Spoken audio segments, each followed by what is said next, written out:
Jujur, bingung nonton podcastnya Saudari S kemarin. Eh, aku nggak tahu arahnya mau kemana sih dia gitu.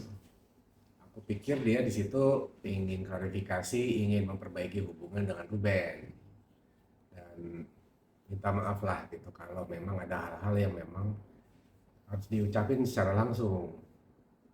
Tapi ternyata kan enggak. Udah gitu dia minta maafnya ke fans, ke publik gitu. Tapi dia akhirnya mengakui kan bahwa perbuatan dia itu banyak salah.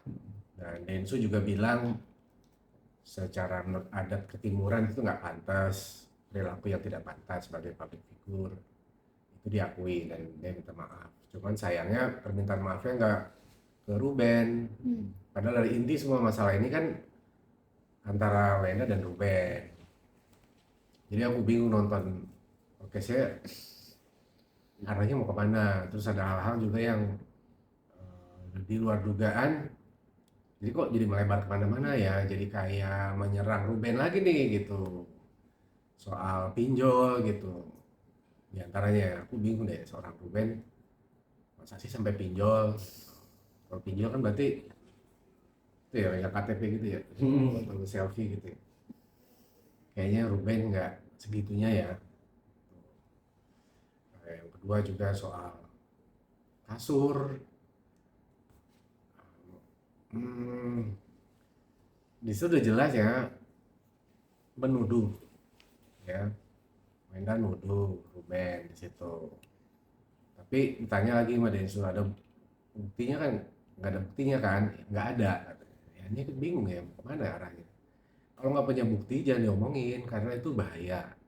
Secara hukum itu tuduhan yang tidak bisa dibuktikan itu bisa menjadi eh, pidana gitu maksudnya. Karena pencemaran nama baik kan. Lagi pula gini loh, aku juga bingung ya masalahnya. Ini soalnya nggak sekali dua kali nih gitu. Eh, permohonan maaf yang pertama di Instagram nggak ke substansi ke Ruben, terus katanya sayang sama anak-anak, tapi sekarang dibuka lagi masalah-masalah lain untuk menyerang Ruben gitu ya. Ya aku nggak ngerti bener arahnya mau kemana sih. Dan eh, menyayangkan ya banyak omongan-omongan yang mestinya nggak perlu diomongin tapi diomongin, dan ujungnya bingung kan ketika pihaknya Ruben melalui kuasa hukum membuktikan dengan data dan dengan fakta kan jadi seperti blunder. Itu yang nggak bijak dan lagi-lagi pasti ini dampaknya ke anak-anak gitu. Jadi kan aku udah bilang nih jangan terus-terusan menyerang, eh, karena itu nggak akan ada ujungnya dan ego itu kalau diikuti nggak ada habisnya dan dampaknya juga akan buruk buat Wenda juga kan dan yang lain-lain.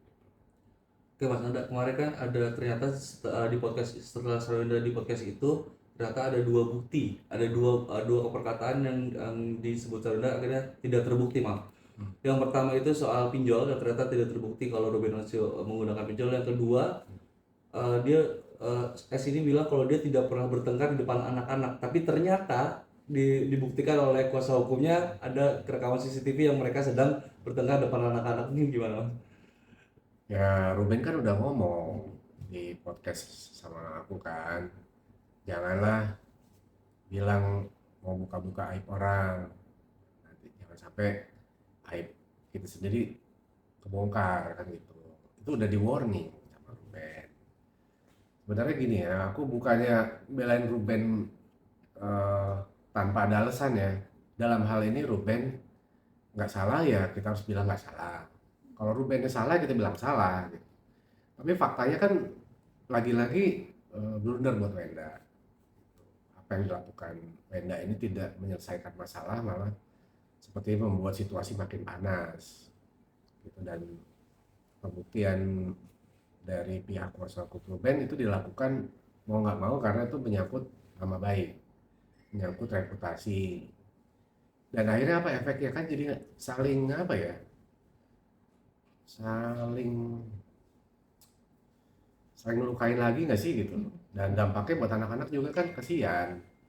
Katanya sayang sama anak-anak, tapi kok ribut-ribut terus gitu ya, bukan dimanfaatin buat klarifikasi, menenangkan suasana gitu. Lagi-lagi nih sangat disayangkan. Mas Anda, sekali lagi nih, saya mau, kan Mas Anda adalah orang yang paling dekat, orang yang mengenal mereka lah, karena pernah menjadi ada dikit mereka lah pekerjaan selama sore. Ketika mendengar podcast itu terkait masalah kasur, terkait masalah pinjol, CCTV yang sekarang sudah kita tahu, shock gak sih Mas? Atau apa sih ini perempuan atau apa sih gitu sih? Jujur, bingung lihatnya, bener deh, nonton itu bingung aku. Ini arahnya mau kemana ya, ditanya kemana, dijawabnya kemana. Mungkin beliau lagi nggak konsen, atau grogi, atau mungkin lagi stres ya. Mungkin itu alasannya.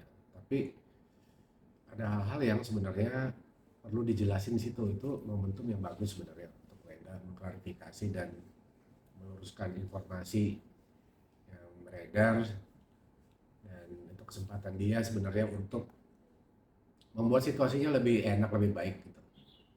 Tapi ini sepertinya dipergunakan untuk hal-hal yang memancing situasi makin panas gitu. Nah kalau kayak begini kan susah saling membela diri kan, akhirnya eh, ada aksi ada reaksi kan gitu. Jadi bingung bener. Mas, ini kan makin kesini makin kesana. Mas Anda nggak sih bahwa sekali lagi ini benar-betul ditunggangi Mas, sampai pada akhirnya Sarawena bisa mengungkapkan itu di podcast, ya entah fakta atau kalau dibantah sama Ruben ya, sudah dibantah dengan Ruben. Mas Anda nggak sih ini arahnya ada yang ditunggangi gitu? Aku nggak tahu ya, tapi kan Wenda kan punya orang-orang sekitar yang terdekat itu kan, yang sudah mau terlibat mau nggak mau dalam permasalahan ini. Ada Jordi, ada Wendy di situ, ada Gio di situ yang memang sudah jelas-jelas tersangkut dengan masalah ini. Masa sih nggak ada obrolan bareng atau kesepakatan bersama untuk apa sih yang perlu disampaikan dan apa yang tidak perlu disampaikan. Dan ini kan lagi-lagi ini udah masuk ke ranah publik, jadi kalau dibilang nggak usah ikut campur urusan Wenda Ruben ya nggak bisa. Ini udah jadi konsumsi publik karena mereka melakukan itu juga di ruang publik, sosial media. Jadi ya harap aku kalau netizen masyarakat kita juga bereaksi jadinya gitu. Mereka juga menyatakan pendapat, bereaksi macam-macam, ya itu konsekuensi lah jadi public figure ya, jadi artis. Mas Anda tadi sempat bilang bingung dengan sosok Sarwenda yang sekarang. Kalau kita kembali Mas, seperti apa sih sosok Sarwenda yang dulu gitu? Apa sama seperti sekarang? Yang sebelum jauh dulu Mas Nanda kenal? Yang dulu tuh ya Wenda nggak banyak apa ya, nggak banyak ngobrol, nggak banyak ngomong gitu di media gitu ya. Mungkin dia berkembang dengan berjalannya waktu, dia sekarang jadi influencer juga kan gitu, dia jualan online gitu ya. Cuman sayangnya lagi-lagi soal attitude ya, perilaku itu yang dari awal tuh aku ingetin soal itu. Cuman ternyata nggak belajar dari pengalaman sepertinya ya, dari yang udah-udah yang kemarin-kemarin. Sayang banget gitu. Dan buat orang-orang sekitarnya juga nggak ada yang mengklarifikasi juga isu-isu gitu. Kayak Gio gitu katanya mau pasang badan buat Wenda gitu. Mana gitu, kita tunggu statement yang bijak menyejukkan suasana. Jordi juga, Wendy juga kan nggak ada yang minta maaf tuh sampai sekarang. Sedangkan itu udah jelas-jelas ada dokumentasinya, ada video-video yang beredar, itu kan data ya, fakta ya. Nah itu mestinya diklarifikasi, diluruskan. Kalau memang tidak bermaksud ya minta maaf gitu. Tapi kan nggak dilakukan. Itu yang mungkin membuat masyarakat kita jadi gelisah lihat itu. Ya, Mas, dengan situasi yang semakin kurang baik ini ya Mas, semakin liar lah istilahnya pemberitaan ini. Mas Tanda ngeliat gak sih bahwa pada akhirnya ya kalau kayak gini sih ya memang anak-anak jadi batas sama Ruben.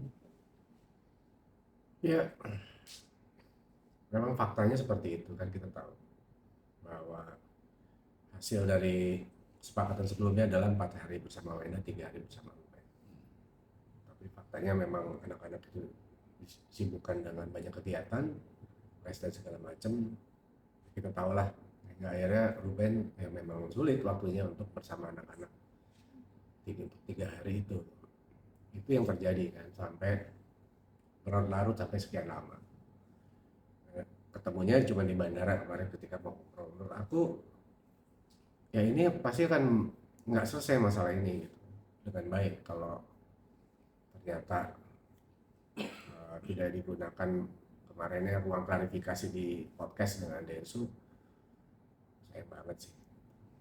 Mas Nanda, ini awal kasus ini kan hanya untuk memperbukakan hak asuh anak, tapi akhirnya melebar kemana-mana, banyaknya orang-orang yang terlibat, saling menyerang individu masing-masing. Menyayangkan gak sih Mas sebagai orang yang cukup kenal sama mereka berdua? Ya menyayangkan banget lah. Mestinya kan ini bisa selesai dengan cepat ya. Di permohonan klarifikasi yang pertama di Instagram mestinya langsung minta maaf aja sama Ruben dan berjanji untuk menyelesaikan secara baik-baik kan gitu. Tapi tidak dilakukan. Terus melebar kemana-mana. Gio juga terbawa-bawa. Dan klarifikasi juga kayak begitu ya. Kita nggak terpaham karena dalam bahasa Inggris juga kan gitu ya. Dia mau ngejelasin ke masyarakat mana saya nggak tahu, di Indonesia atau mungkin fansnya di luar negeri, di Amerika, mungkin di Eropa dan lain-lain. Sehingga itu membuat situasi tidak membuat jadi lebih baik, akhirnya jadi makin surut gitu.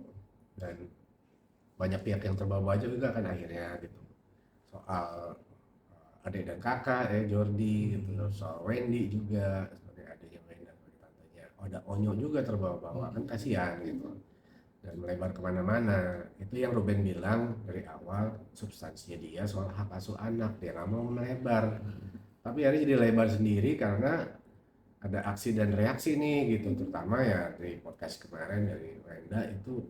Menurut aku banyak hal-hal yang sebenarnya nggak perlu diomongin tapi diomongin, dan itu pasti berakibat panjang sepertinya. Aku sih pengennya sih nggak panjang-panjang, kita udah capek juga ya ngeliat masalah ini kok nggak selesai-selesai, bukannya makin adem makin panas gitu. Tapi itu balik lagi kepada masing-masing sih.